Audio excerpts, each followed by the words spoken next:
오늘 약속과 자유를 누리는 삶이라는 제목으로 기도하면서 제 마음의 간절한 소원이자 기도 제목은 하나님께서 저와 여러분들 가운데 오늘 본문에서 말씀하시는 것과 같이 종살이를 매는 그런 삶이 아니라 종살이의 멍에를 매여 있는 삶이 아니라 우리 자신을 묶고 있는 여러 일들로부터 진정한 자유함과 이것을 누리는 데에 우리가 좀 마음을 좀 줄 수 있으면 좋겠다고 싶습니다.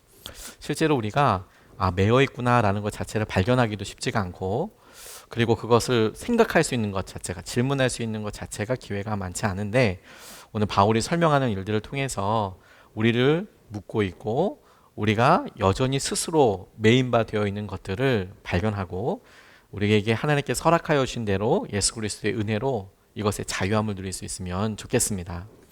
오늘은 우리나라, 우리 모든 국민들에게 큰 아픔이 있는 날입니다. 기억하시겠지만 2014년 4월 16일에 세월호 사건이 있었죠. 엄청 큰 충격이었어요. 저는 아직까지도 세월호 사진을 잘 못 봅니다. 너무 마음에 슬픔이 밀려와서 그 아픔 같은 것이 살아나서 당시에 아이들이 남겼던 마지막 말들이나 뭐 이런 문자 메시지나 이런 것들을 볼 때마다 한없이 큰 죄책감과 너무 잘못됐다라는 생각들을 하게 돼요. 또 저희 딸이랑 이야기해 보다 보니까 저희 딸이 다니는 학교가 바로 그 전주에 비슷한 배를 타고 제주도에 갔다 왔다 하더라고요. 그래서 바로 그 사람들도 다 알고, 그래서 선생님들도 그런 트라우마가 있다고 이야기를 들었습니다. 세월호 사건을 우리 한국 사람들한테, 그 시대에 같이 뉴스를 보고 같이 살았던 사람들한테 이야기한다면 많은 것을 내포하고 있어요. 우리 사회적인 병리, 병폐와 그 세월호 때문에 박근혜 정부가 내려오게 되는 그런 단초가 되기도 했고, 우리 사회 참 여러 부분을 세월호라는 것 자체가 보여주죠. 그런데 외국 사람들에게 세월호라는 것은 아주 끔찍한 비극적인 일이긴 하지만 또 의미가 좀 많이 달라요. 왜냐하면 그들이 보는 것들이 우리가 살아서 경험한 것들과 참 많이 다를 수밖에 없겠지요. 우리에게는 그만큼의 것이 상처이고 의미가 되기 때문에 그렇습니다. 이스라엘 백성들에게도 삶에서, 역사에서 이런 여러 상처들과 여러 의미 있는 사건들, 사람들이 많이 있었습니다. 설명이 되지 않는 사건과 또 설명이 되지 않는 아픔들이 있었어요. 뭐 여러 가지들 중에서 오늘 본문 말씀과 관련되어 있는 것들은 대표적으로 이스마엘과 이삭에서 왜 이스마엘은 나가게 되고 이삭을 선택하게 되었는지, 완전 하나님께서 은혜로 선택해 주시고 붙잡아 주신 것라고 설명할 것 외에는 다른 방법이 사실 없어요. 이걸 비극이라고 얘기해야 될지 어떻게 될지 잘 모르겠거든요. 이런 문화적인 토대들이 있어요. 그래서 이스마엘 혹은 이삭, 하갈, 사라, 약속의 땅, 뭐 이런 여러 가나안 땅 뿐만 아니라 이제 율법, 오늘 이제 은혜에 대해서 나눌 때에도 기본적인 배경들이, 사람들이 이해하고 있는 것들이 많이 다릅니다. 오늘 본문 말씀을 쭉 설명해서 길게 설명해 놓았지만 크게는 두 개의 범주를 비교해서 대조해서 설명하고 있어요. 기본적인 전제는 비유인데요. 이것을 비교하고 대조하면서 설명하고 있어요. 그래서 제가 속개 콘티에 표를, 아마 제가 목회하고 처음으로 속개 콘티에 표를 넣어봤네요. 본문 이해하기 좀 쉬우시라고. 본문 말씀이 쭉 이어졌는데 하갈이 나왔다가 뭐 시내선 나왔다가 이게 도대체 무슨 이야기일까 싶으시지만, 이것을 의미의 축으로 묶어서 생각해 보면 조금 더 명확하게 본문 말씀을 이해할 수 있습니다. 율법에 속한 것들이 있다는 거예요. 율법에 속한 것이 뭐냐면 하갈, 종, 신의 산, 지금의 예루살렘, 육신을 따라 난 사람, 여종의 자녀, 이게 같은 범주, 의미의 범주에서 쓰였고요. 이것과 대조하고 비교하면서 쓰인 것이 사라란 말은 나오지 않지만, 이 사라를 말하는 아이를 낳지 못하는 여자, 하갈의 입장에서 이스마엘은 있고 하갈은 여전히 기다려야 될 때 이 아이를 낳지 못하는 여자, 종이 아닌 여자, 어머니 혹은 본처, 하늘에 있는 예루살렘, 성령을 따라 난 사람, 자유를 가진 여자의 자녀, 이것이 은혜와 약속의 범주에서 설명하고 이해하고 있는 거예요. 이것은 당시에 갈라디아 교회의 교인들에게는 굉장히 익숙한 단어들이었습니다. 그들이 구약의 전통들을 따랐고 유대교에서 믿고 따랐던 방식들을 잘 알고 있었기 때문에 하갈이 누군지, 본처인 사라가 누군지, 이스마엘은 어떤 의미인지를 정확하게 알 수 있었죠. 그 문화와 당시의 시대적인 상황을 안다면 이것이 이해하는 데 참 많이 도움이 될 겁니다. 다만 우리는 이런 것들에 대해서 당시 이스라엘 사람들이 듣는 것만큼 아는 것만큼 그렇게 많이 우리 공부를 해야 하는 거죠. 이걸 잘 알기 위해서는. 그래서 이 중심의 핵심에 대해서 우리가 접근하는 데 있어서 몇 가지 질문과 방법을 통해서 우리가 주님께서 우리에게 자유함과 은혜에 대해서 말씀하시는 것들을 좀 깨닫고 싶습니다. 기본적으로 우리가 믿고 따르고 있는 율법에 대해서 우리가 마주하고 하나님께서 예수님을 통해서 주신 은혜가 어떤 것인지에 대해서 우리가 좀 살펴보고 싶은데, 이것을 이해하기 위해서 첫 번째로 우리가 육신을 따라서 살면 이스마엘을 얻게 되고, 그리고 하나님의 인도하심에 따라서 약속을 따라서 살게 되면 이삭을 얻게 된다라는 것에서부터 시작하고 싶어요. 오늘 본문 말씀 22절, 23절 말씀을 보면 이렇게 증거하고 있습니다. 아브라함에게 두 아들이 있었는데 한 사람은 여종에게서 태어나고 한 사람은 종이 아닌 본처에게서 태어났다고 기록되어 있습니다. 여종에게서 난 아들은 육신을 따라 태어나고 본처에게서 난 아들은 약속을 따라 태어났습니다고 이야기하고 있어요. 아브라함에게 두 아들이 있었는데 이름은 나와 있지 않지만 우리는 이스마엘이고 이삭인 것을 알죠. 각각 하갈이 낳은 이스마엘, 사라가 낳은 이삭이 있습니다. 하나님께서 아브라함에게 너의 혈육으로 자녀로 상속자를 삼겠다라는 이야기를 했을 때 아브라함이 믿었어요. 그리고 그 이야기를 사라와 나눴을 때 사라와 아브라함이 합리적인 선택이라고 결정한 것이 있었습니다. 당시에 그들이 할 수 있었던 최선의 합리적인 방법이 뭐였냐면 사라의 몸종이었던 하갈을 아브라함과 결혼하게 하는 거였어요.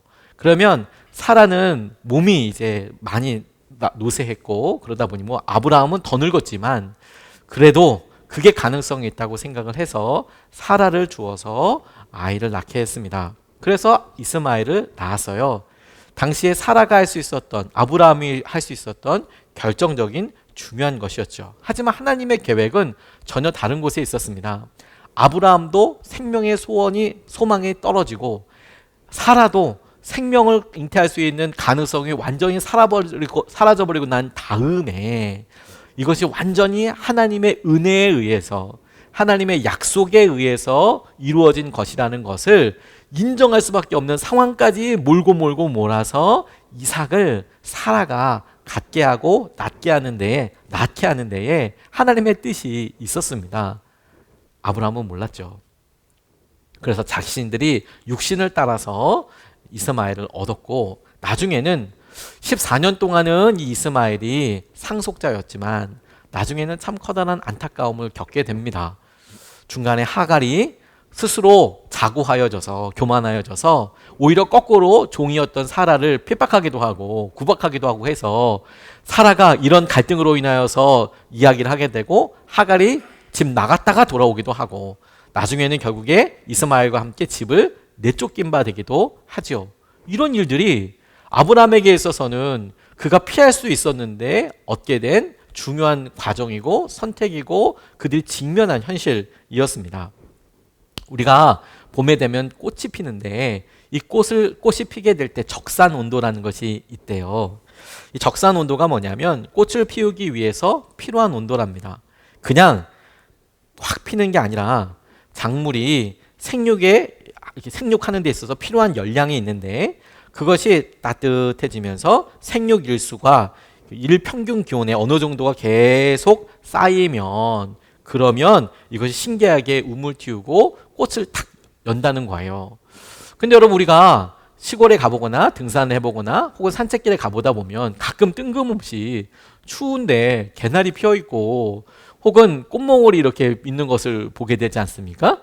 쟤는 도대체 왜 그런가 가만 생각해 보면 근래에 날씨가 따뜻했다든지 그러면 얘가 2월이든 1월이든 눈치 없이 팍 나와서 꽃을 틔우죠.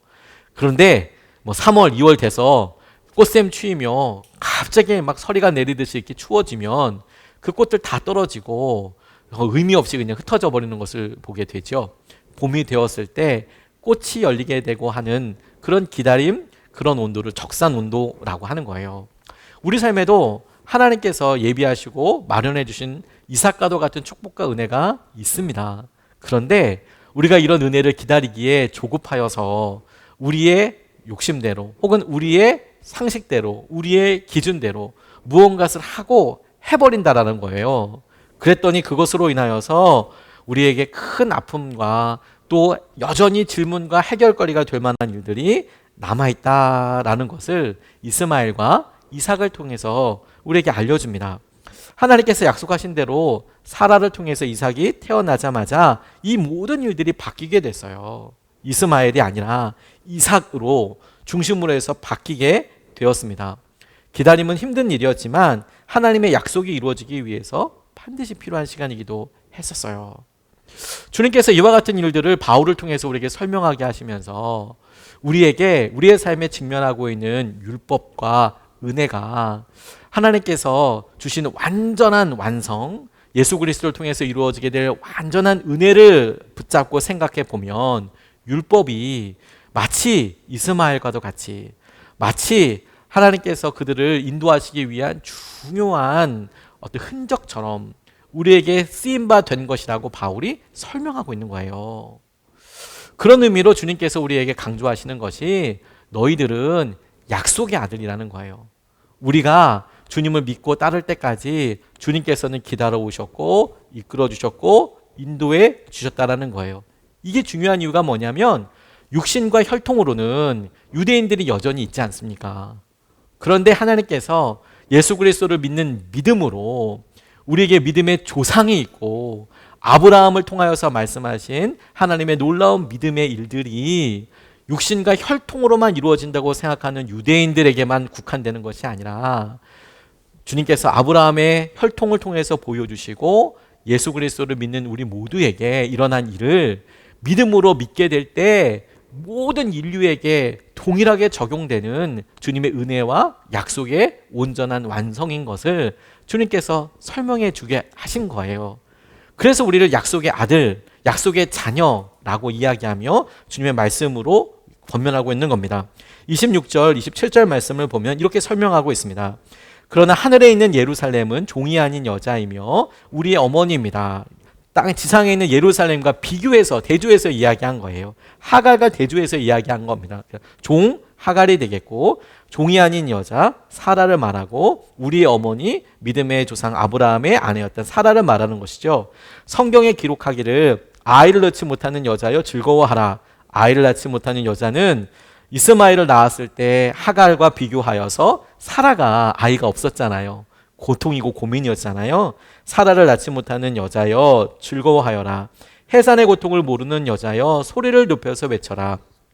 홀로 사는 여자의 자녀가 남편을 둘 여자의 자녀보다 더 많을 것이다 하였습니다. 형제자매 여러분, 여러분은 이삭과 같이 약속의 자녀들입니다 라고 그렇게 설명하고 있는 거예요. 우리는 하나님께서 예수님을 통하여서 이루어진 약속을 붙잡고 오랫동안 기다려주시고 심지어 주님께서 아브라함을 그리고 이스라엘 민족을 그리고 사이에 다윗을 두시고 계속해서 우리에게 모범이 되어주실 본보기, 좋은 본보기라고만 볼 수 없는 여러 상처와 실수와 아픔들도 있었지만 그런 일들 쭉 보여주시고 난 다음에 이렇게 해결될 수 없는 율법의 여러 일들과 그 앞에 있는 연약한 우리의 본성을 적나라하게 보여주신 다음에 해결하실 예수님의 십자가, 이것은 은혜로만 되는 거야. 마치 이스마엘을 통해서 마무리했지만 아니야. 그 끝이 돼서 이건 은혜로만 되는 거야. 이걸 알려주시는 것처럼 우리를 그렇게 불러주시고 구원해 주셨다라는 거예요. 우리가 그와 같은 약속의 자녀이고 약속의 아들, 딸입니다. 다시 한번 여러분, 이것이 중요하게 다루는 이유가 혈통으로만 이스라엘, 그 유대인들만이 아니라 우리 모두가 하나님의 약속 앞에서 동일한 믿음의 후사요, 믿음의 자녀요, 믿음의 유업을 이어받은 사람이라고 할 수 있는 것이죠. 그런데 여러분, 이런 이야기가 오늘 우리에게 주는 메시지가 있다고 싶었어요. 본문 말씀이 이렇게 지목하고 있는 바를 설명한 이유가 무엇이냐면 그래서 우리에게는 이게 어떻게 적용되는가 하는 것이죠. 우리가 이 시대를 살아가면서 우리에게 이 복음이 전해진 것을 보면 우리는 선교사님들에 의해서 비교적 몇백 년 안에 이 복음을 접하지 않았습니까? 다시 말해서 우리는 이스라엘 사람들에게 있는 구약의 전통이 우리 읽어서 보는 거죠. 그러니까 신약과 구약이 우리는 같이 보게 된 거예요.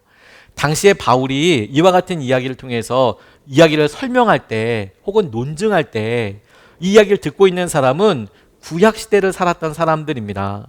그 구약의 여러 예배와 그렇게 죄를 용서받는 것, 제사를 통해서 용서받는 것, 그것에 익숙했던 사람들이거든요. 그래서 새로운 진리인 예수 그리스도의 완전한 은혜를 믿어라 이렇게 설명하고 있는데 오늘 우리는 이 말씀을 보면서 우리는 구약과 신약을 같이 받았단 말이에요. 그런데도 이 말씀이 우리에게 적용이 될까 하는 것이 질문이었어요. 저는 그 단초가 종살이를 매는 것, 그러니까 종살이의 멍에라는 것에서 찾게 되었습니다. 5장 1절 말씀을 보면 이렇게 증거합니다. 그리스도께서 우리를 해방시켜 주셔서 자유를 누리게 하셨습니다. 그런데 그러므로 굳게 서서 다시는 종살이의 멍에를 매지 마십시오. 다시는 종살이의 멍에를 매지 마십시오. 이렇게 나와 있어요.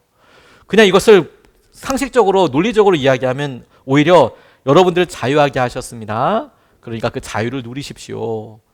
자유인답게 사십시오. 이렇게 이야기하면 조금 더 논리적으로 매끄러울 것 같은데 다시는 종살이의 멍에를 매지 마십시오. 이렇게 이야기하면 거꾸로 이 말을 통해서 이렇게 질문해 볼 수 있어요. 아니 종살이의 멍에를 다시 매일 수도 있다는 거잖아요. 다시 종살이의 멍에를 매지 마세요. 매이지 마세요라고 이야기하면 와 나는 은혜를 받았고 나는 예수 그리스도를 믿어서 새롭게 태어났고 믿음으로 기쁨을 누리고 살아요. 이런 삶임에도 이런 삶임에도 불구하고 다시 종살이의 멍에를 스스로 매일 수 있다라는 거잖아요. 이게 우리에게 닿는 부분이라고 싶어요. 은혜를 경험한 우리가 심지어 우리는 율법을 넘어서서 은혜로만 산다고 생각하는 우리가 어느 순간에 우리의 삶에 지금 신약시대에 갓 넘어오면서 예수님 살아생전을 봤던 모습 사람들과 그 전환기에 있었던 사람들이 느꼈던 것과는 전혀 다른 우리는 은혜로 산다고 시작을 했지만 여전히 우리를 묶고 있고 정형화되어 있고 우리를 힘들게 하고 심지어 죄의 굴레에 우리가 매여 있어서 우리가 힘들고 어려운 삶을 살 수 있더라라는 것이죠. 우리가 정신을 집중하지 않으면 우리는 구약시대 사람들처럼은 아니라고 하지만 여전히 우리가 스스로 율법을 만들어 스스로 그곳에 종살이하는 삶을 살 수 있다는 거예요.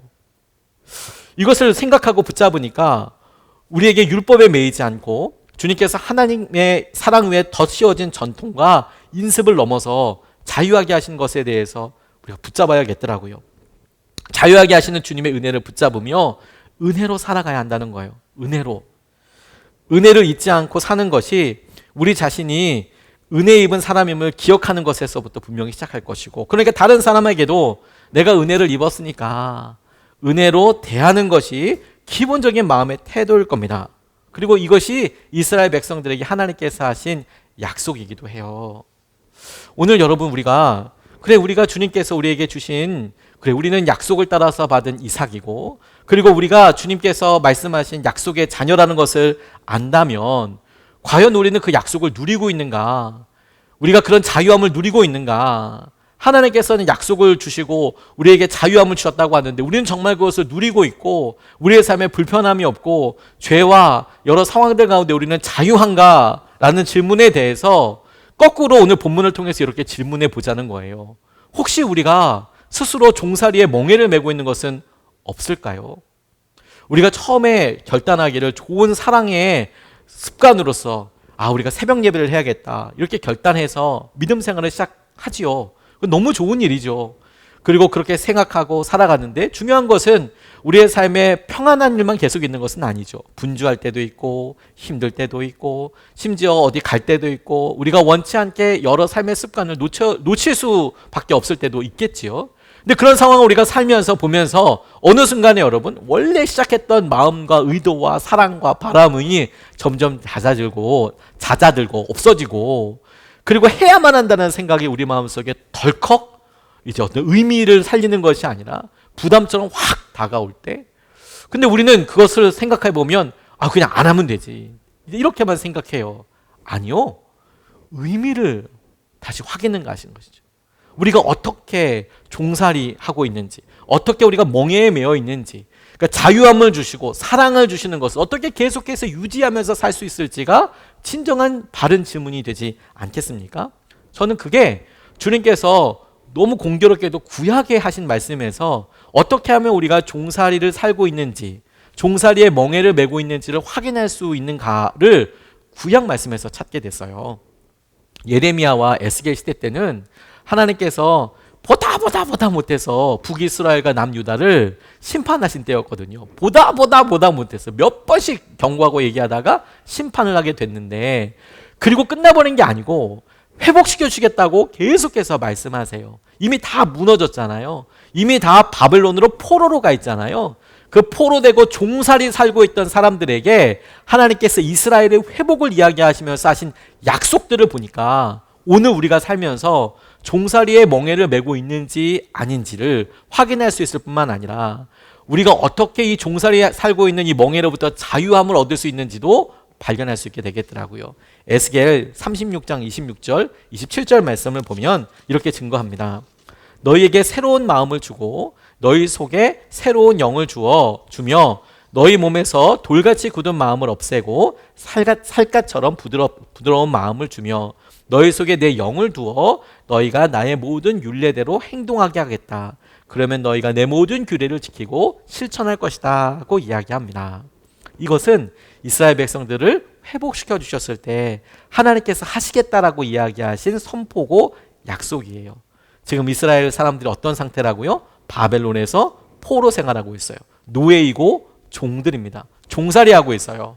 근데 그 종살이로부터 자유하게 하실 때, 새롭게 하실 때는 다만 육신의 몸이 바벨론에 있는 것뿐만이 아니라 저들의 영적인 회복을 이야기하고 계시거든요. 그 영적인 회복과 관계의 회복을 이룰 때 하나님께서 하시겠다고 하신 것이 무엇이냐면 새로운 마음을 부어주신다라는 거예요. 새 영을 부어주신다라는 거예요. 그리고 너희들이 부드러운 마음을 가지고 성령께서 인도하시는 것에 따라서 순종하며 나아갈 수 있을 것이다. 이렇게 이야기하고 계시는 거죠. 저는 이게 이렇게 다가왔습니다. 우리가 지금 종살이의 멍에를 메고 있는가? 우리가 종처럼 살고 있는가? 스스로 깨우칠 수 있을 때 우리의 마음을 점검해 보면 돼요.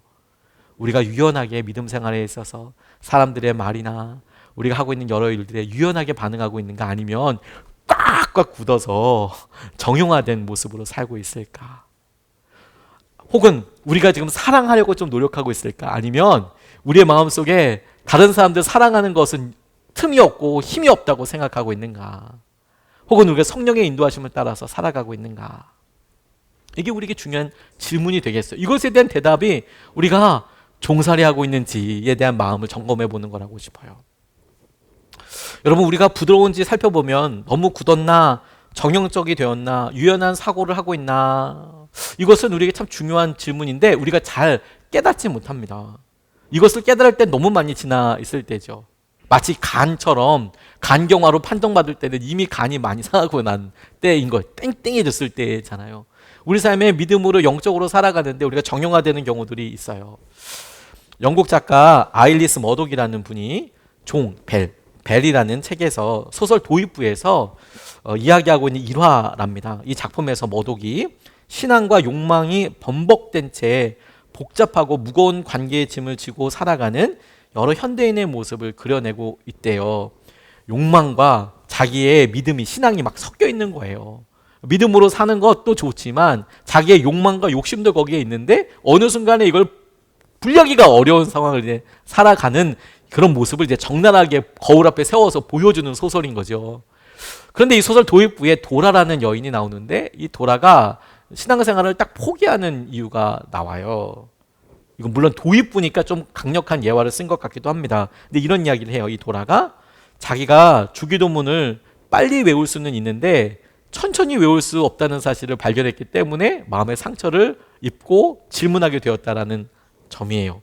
무슨 말이냐면 이 주요 인물인 도라라는 여인이 학창 시절에 예술가가 되고 싶었는데 결혼을 했어요. 그랬더니 그 꿈을 내려놓을 수밖에 없는 상황이 되는 겁니다. 결혼했으니까 자녀도 있고 결혼 생활도 있으니까 하고 싶었던 꿈을 내려놔야 하는 상황이 됐는데 매우 지적이고 예의가 바르지만 그래서 더욱 무섭게 느껴지는 남편, 그리고 결혼 생활을 하다 보니까 도라는 자신의 욕망에 낯설어진 채, 자기가 하고 싶은 일 낯설어진 채 하루하루 무의미하고 무료하게 흘려보내고 있더라는 거예요. 그러던 어느 날 도라가 자신이 어릴 적부터 알았던 주기도문을 천천히 외워보려고 하는데 안 되는 거예요. 이런 거지. 예를 들어 하늘에 계신 우리 아버지 이름이 거룩히 여김 받으시면 나라의 망하시면 뜻이 하늘에서 이룬 것이 땅에서 이루어지다 오늘 우리에게 일용할 양식, 이렇게 외울 수는 있는데 제가 어떤 말 했는지 아십니까 지금? 네, 제가 빨리 말할 수 있는 능력을 주님께서 주셨어요. 하늘에 계신 우리 아버지 이름이 거룩히 여김 받으시오며. 그런데 이걸 천천히 하늘에 계신 우리 아버지 이름이 거룩히 여김을 받으시오며 뭐지? 이렇게 생각되겠네요. 나라가 전능하신 뭐 이거 헷갈리기 시작하는 거죠. 이분에게 있어서는 아주 사소한 시작이죠. 사소한 시작인데 내가 말로 주문해 오듯이 빨리 내 믿음을 고백할 수 있는데 어느 날 그 하나를 곱씹어서 이야기하고 묵상하고 생각하는 것은 멀어져 있다라는 것을 발견하고 충격을 받은 것에서부터 이 소설이 이제 시작이 됩니다. 우리가 믿음에 적용화되어 있고 우리의 삶에 유연성이 없다라는 것은 우리 삶에 막 믿음 생활을 갑자기 뭐 어떤 신앙생활하고 있던 어떤 행동과 패턴과 습관들을 없애버리는 게 아니에요. 합니다. 쭉 하는데 어느 순간에 거기에 하나님께서 찾아오시고 말씀해 주시는 통로가 없어요. 어느 순간에 우리가 그것이 딱 부딪혀 있는 것이죠. 새로운 새로운 마음을 부으신다고 할 때 여러분 이런 정형화되어 있는 마음과 삶에서 어떻게 이것이 부딪히게 되냐면 어차피 새로운 것은 낡을 수밖에 없거든요. 아무리 마음에 드는 옷을 사고 신발을 사도 이것이 1년만 지나면 뭐 안 신었으면 모를까 신고 입었다면 반드시 낡지 않습니까? 그게 계속 있을 수는 없잖아요. 그래서 새로운 새로운 마음을 부으신다고 할 때 우리가 간과하는 것은 지금 우리 상태가 새롭냐 아니냐 가지고 판단할 수가 없다는 거예요.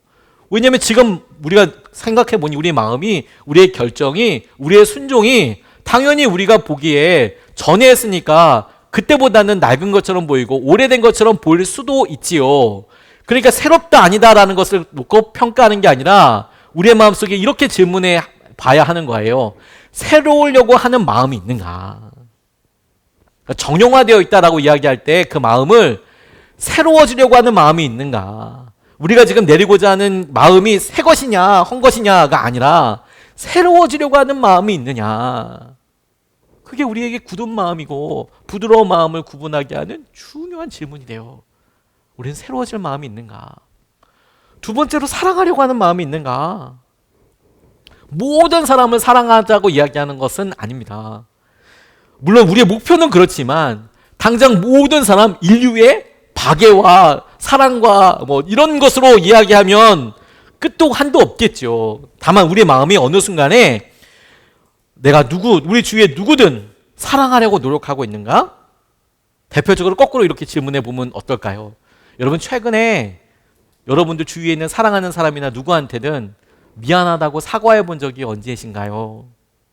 아내에게, 남편에게 미안하다고, 아이들에게 혹은 부모님에게 죄송하다고 마음을 담아서 이야기해 본 적이 얼마나 되시나요?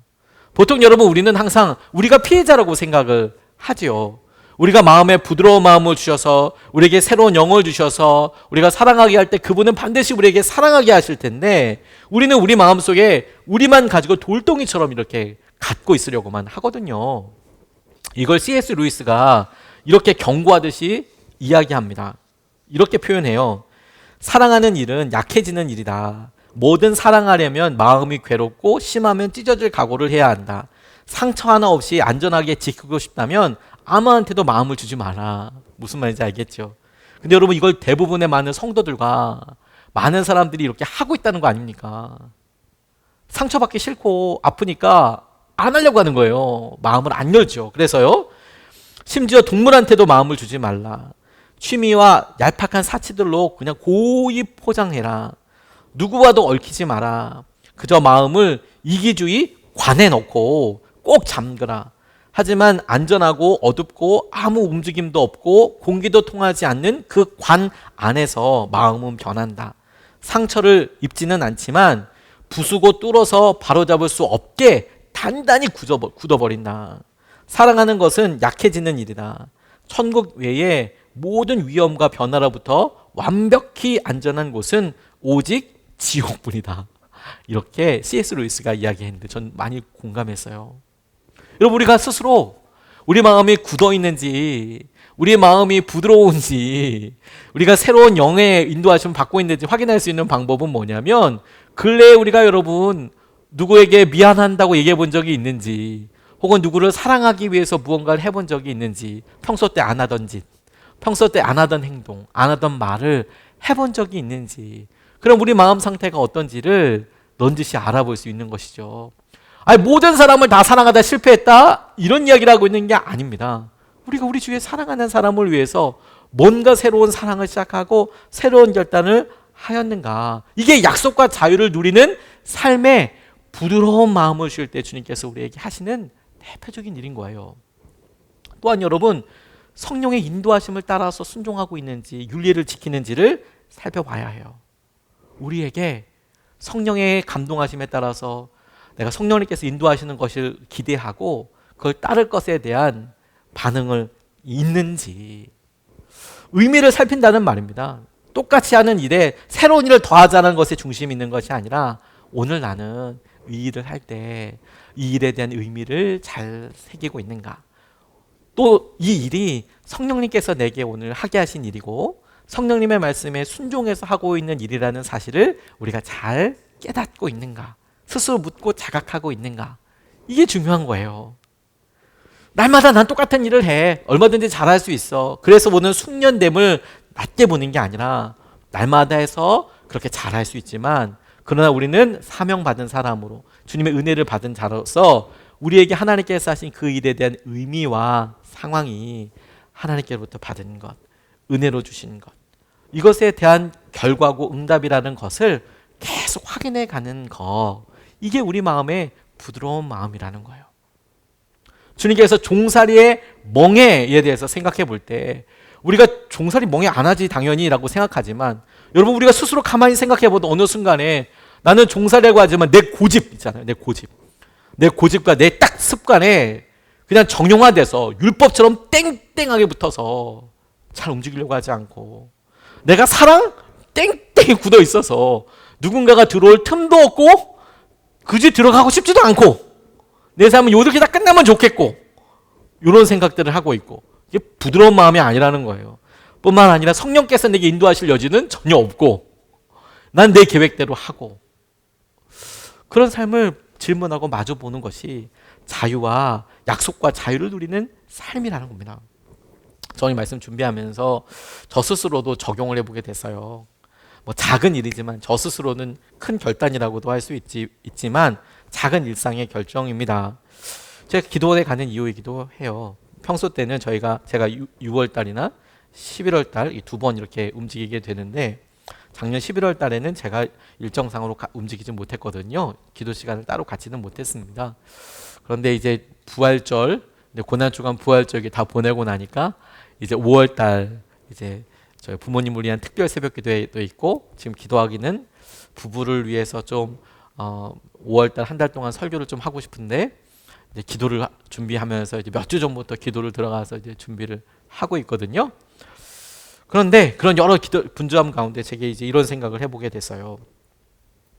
제가 너무 정형적으로 생각하고 있지 않는가? 제가 갖고 있었던 정형적인 생각은 뭐였냐면, 다른 사람도 없고 설교할 사람도 없는데 내가 새벽 기도를 뛰고 빠져서 갈 수 있을까? 내가 이거 할 수 있는 걸까?